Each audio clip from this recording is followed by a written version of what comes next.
In today's video, I will be sharing how the 75 Hard Personal Finance Challenge changed my finances and my mindset. Let's get right into it.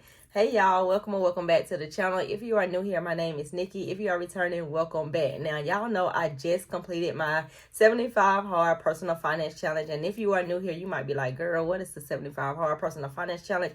I've heard of the 75 Hard, but I haven't heard of the 75 Hard Personal Finance Challenge. Well, basically, it's a challenge that I created because your girl was overspending all summer long, and I needed to find a way to get back to the basics. So I said, you know what, let me go back to the basics. Let me start tracking my spending every single day, because before I started tracking every single day, I was a week-to-week type of person where I checked in my finances every single Sunday. I wrote everything down that had cleared through my banking account, and by the time I would add everything up, by the next Sunday, I was already over the budget because I wasn't tracking on a day-to-day basis. I was just swiping my card, spending, and was going over the budget. So all summer long, I did that, was going over the budget, and by August 1st, I said, you know what? It's time to get this thing back to the basics. It's time to get these finances back in order. It's time to go back to tracking every single day. So this is exactly what I did. So now for the 75 Hard Personal Finance Challenge, I had 5 rules.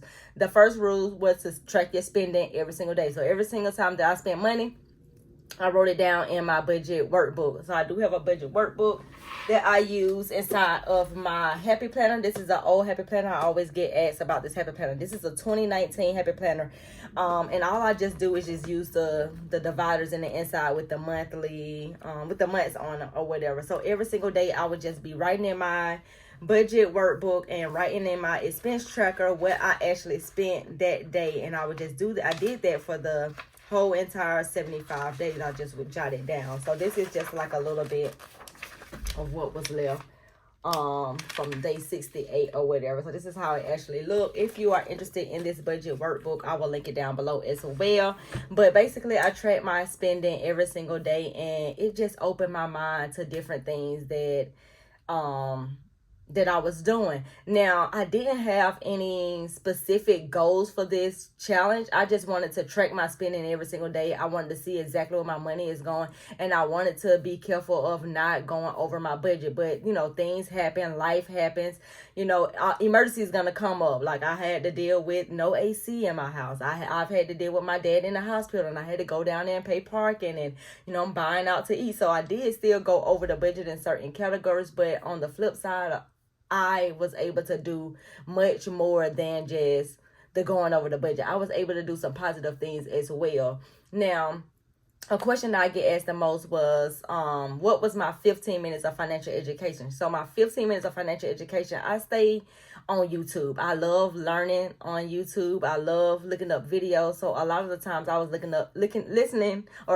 videos about paying off your mortgage or early. I was also looking at videos on like generating some extra income. So how to make money online. There was people talking about the Facebook, because y'all know I am monetized on Facebook, and that's one source of income that I actually have by just posting content over there, and I'm trying to scale that. So I look at videos on how to make money or more money or scale up on Facebook. I also look at videos on how to just make money online in general. And then I also read the book I Will Teach You to Be Rich, which that really changed my mindset when it comes to finances. I love his book because his book, to me, is more relatable. It's more realistic. It's something that a plan that I can actually follow. And it basically gets you, you know, in shape. It's supposed to get you in shape within 6 weeks. Now, I did go over the 6 weeks or whatever because I've been on this book since the beginning of the year. But love his ideas on saving money, investing, retirement, and all of the important stuff, while also being able to enjoy your frappes, your smoothie bowls. He didn't say smoothie bowl, but he did say your iced coffees and stuff like that. Because, you know, a lot of financial gurus will tell you, stop shopping, stop buying the frappes, stop buying the smoothie bowls and stuff like that. But this guy do not say all of that. He's telling you to automate the important stuff. So if you have your retirement on automation, you have your investing on automation, you got your Roth IRA, you got your savings, your emergency fund, and you got your bill set up on automated draft, and whatever you have left over, you can use that to live your rich life. And that's what I love about it, because y'all know your girl love her iced coffee. You know your girl love her smoothie bowl and stuff like that. So I gravitated towards his book, and I really love it. So I'm gonna link that book down below just in case you are interested. If you are, if you want to read it as well. I listen to it through the Audible or whatever, because a lot of times I like listening to stuff while I'm working.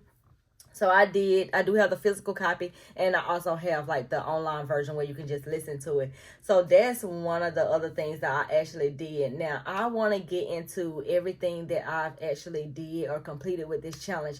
Now I started this challenge, because I was going over my budget during the summertime, and I wanted to get my butt back into shape with my finances, because I was really good at once upon a time. I do have my stuff set up on automated draft. I had my savings on automated draft. I had my bills and expenses set up on automated draft. The only thing that wasn't on automated draft was me going to the grocery store and me doing the gas or whatever. So I felt like I had the important stuff down pat, but I didn't maximize it until I actually read this book. So I just wanted to really go through everything that I have completed with this challenge and basically just share some stuff with you. Now, the very first thing that I want to go over is the investing or the retirement. Let's start with the retirement. So for retirement, y'all know my retirement actually comes out of my paycheck. That's automatically coming out of my paycheck. That's the first thing that actually comes out of my paycheck. And for the 75 days in total, I have put $676.96 into my retirement account.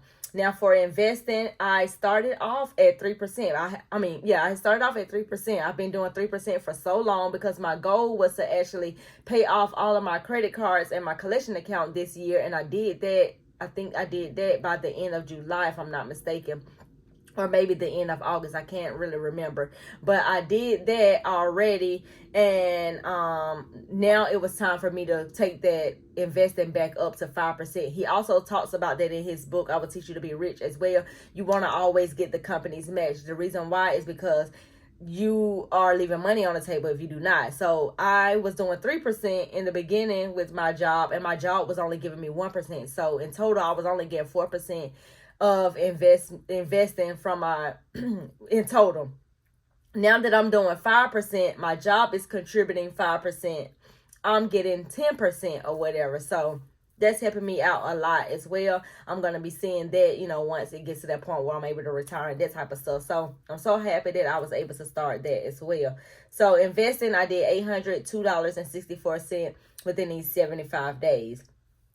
Now, the new thing that I actually started with this challenge from reading that book, I Will Teach You to Be Rich, is I started a Roth IRA. Now, I do not know what I'm doing with that Roth IRA. At first, I just had the money just going over there, automatically deposited every single time that I got paid $50. That's what I said that I can commit to. And you have to be realistic with things. Can I do more? I possibly could do more, but I just wanted to be realistic with this challenge. I wanted to be realistic with myself. And I said, you know what? I know for a fact I could do $50. So I've been doing $50. Not the whole entire time, but I think like around the end of September, that's when I started it, because that's when the point in the book where I was at, and he said open up a Roth IRA, and that's what I did. I opened mine through Fidelity. If you are interested in Fidelity, I will link it down below as well. I didn't have to open up with no minimum amount or anything like that. I just just told myself that I'm gonna do $50 paycheck or whatever. And yeah, so I love Fidelity for that, for not like saying open it up with $1,000 or $100 or anything like that. You can just start off with whatever you want to start off with. But like I said before, I was just putting the money into the Roth IRA. It wasn't completed, and it will also give you a message saying that this Roth IRA is still not done, like you haven't invested this money. See, I thought that you just put it in the Roth IRA, it sit there and it grows, but it wasn't doing anything, and you have to invest that money. So today I actually went ahead and I invested it, because now I was at that point in that book where it talks about what you should be investing it in. And then I went through all of those different stocks and different things that they had on there where I felt comfortable with putting my investment. And I think I did I forgot what it's called. Oh my God, it's on the tip of my tongue. I will leave it down below in the description box, because I don't know exactly what it is that it wasn't like I did mutual funds or anything like that. I specifically did something that he said in the book, because he said if you want to do it the easy way, then put your money over here. Do these types of trades or whatever. If you want to be more aggressive with it, do these or whatever like that. So I did just the basic, simple, easy one, and it was fairly easy. I just went to the thing and I just pressed it, and I just invested the $150 that I had total over there.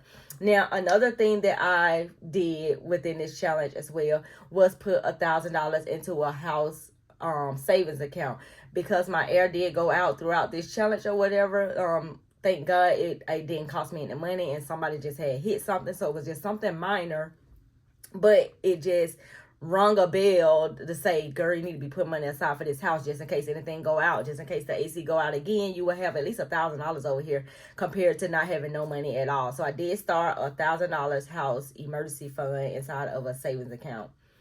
Now, for my student loan, so I did pay off one student loan. So that's the debt that I'm actually working on now. So the only two debt that I have left is the student loans and my house. So I'm working a debt snowball with the student loans, and so far I have paid off $442.36 in student loans. I've also sent in my application for the public service loan forgiveness program. I was actually on the website today, and some of the student loans I am at the 87 payments. You got to make at least 120 payments to be eligible, or for your student loans to be forgiven or whatever. I don't know how that's gonna, how that works or whatnot. Some of them are 87 payments in, some of them are like 67 payments in. It's saying that a lot of these will be eligible in July of 2028, if I'm not mistaken, or 2026. If I'm not mistaken. So I still got a ways to go. 87 payments to 120. Let's see how much that is. So 120 subtract 87. That's about 33 more months. I'm thinking that's on a month-to-month basis. I could be wrong. I'm fairly new to that. People at my job said that they applied and they were approved. So when my 10-year hit at the post office, which was in September 11, I just went ahead and applied just to see if I could get mine approved as well. But in the meantime, I'm still going to be trying to at least pay off the interest on the student loans, even if I cannot pay the whole entire balance off in that time frame. So that was the amount that I actually paid towards the student loans. And last but not least, the savings. So I did a separate savings for this challenge, and I didn't have any goals, y'all. My only goal for this challenge was to track my expenses every single day, because I wanted to see exactly where my money is going every single day. I didn't say, okay, well, I want to save $5,000, or I want to start an emergency fund. These are things that just came up as I was going along. So just looking at all the stuff that I have done so far, I was like, wow, 75 days, 1,000 saved in the emergency fund for my house, $150 in my Roth IRA, $442 with my student loans paid off, $676 in retirement, $802 in an investment account. And last but not least, my personal savings for this challenge. I managed to save $3,056.11 for this challenge, y'all. And it just blows my mind, because it's like, what? I have never saved $3,000 in 75 days before. Before, I had my savings set up on automated draft, and I was doing $250 a pay period. Majority of the time, I'm paid 2 times a month. And sometimes I'm paid 3 times a month. So I have never saved $3,000 in a 75 day time span. So to know that I can save $3,000, well, really $4,000, including that house emergency fund, it just blows my mind. I'm just super proud of myself. I am so excited to just keep on going with this, being in control of my finances and saving money and rebuilding my savings and, doing different things, having different little buckets, because I do use Ally, and I think I'm going to move all of my savings into the Ally account with the buckets or whatever, because I have a money market account, and then I have the bucket one. That's something new that I just opened, because I can separate it into different buckets while still getting that high, that high interest, being that the money is sitting over there. It still could be earning interest on that money. So I am super excited. If you started this challenge as well, let me know in the comments what were your outcome with this challenge. And if you want to join in on this challenge, or if you want to know the rules or whatever like that, I'm going to link the video where it all started from, where I told you that I'm going to be starting it. I'm going to link it after this video, and I will see you in the next one. Bye. Bye.